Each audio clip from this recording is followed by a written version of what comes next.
Truth or Dare has one great thing about it: a disturbingly subtle electronic effect which hoists the corners of particular characters' lips into a leering, evil smirk. It's memorably creepy. Regrettably, the rest of the movie could be forgotten in advance.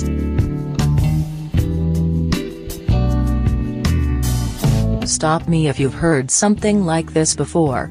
A group of photogenic youths, SoCal college students in this case, clamber into a van and take off for Mexico, where they've decided to spend spring break. Soon we see them knocking back shots and disporting themselves on festive party patios. In a tourist bar they encounter a broody American guy who suggests that they stop having all this fun and instead decamp for an abandoned mission on a gloomy hilltop. Naturally, all of the youths agree that this is a fine idea. When they arrive, broody guy has another suggestion: let's all play Truth or Dare.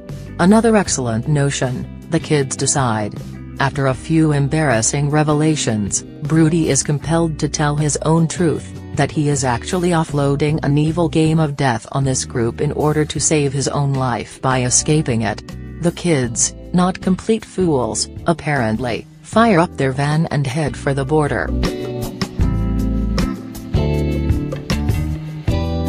Back at the off-campus house they all share, they soon learn that the game has followed them home. The words Truth or Dare suddenly start popping up everywhere, in an anonymous text, on the skin of one poor guy's arm, keyed onto the side of a car, or simply hissed in a voice that sounds as if it's emanating from the bottom of a grain silo.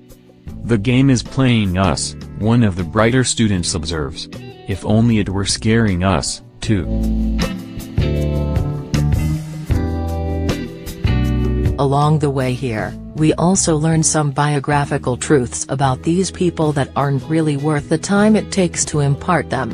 For example, annoyingly virginal Olivia, Lucy Hale, of Pretty Little Liars, has a crush on Lucas, Tyler Posey, of Teen Wolf, the rather dull boyfriend of Olivia's best friend Marky, Violet Bean, of The Flash.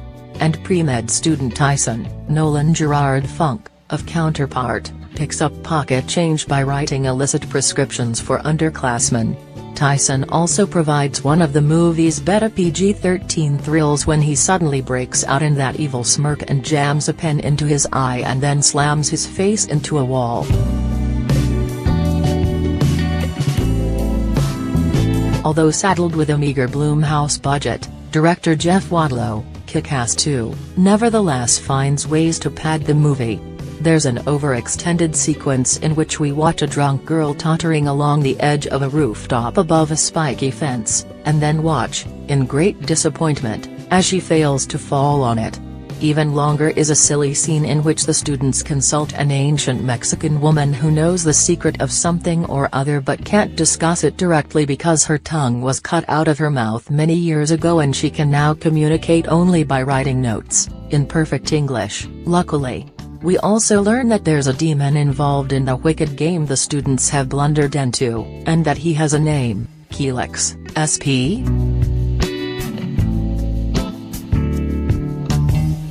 The movie is depressing to watch because so little care has gone into it.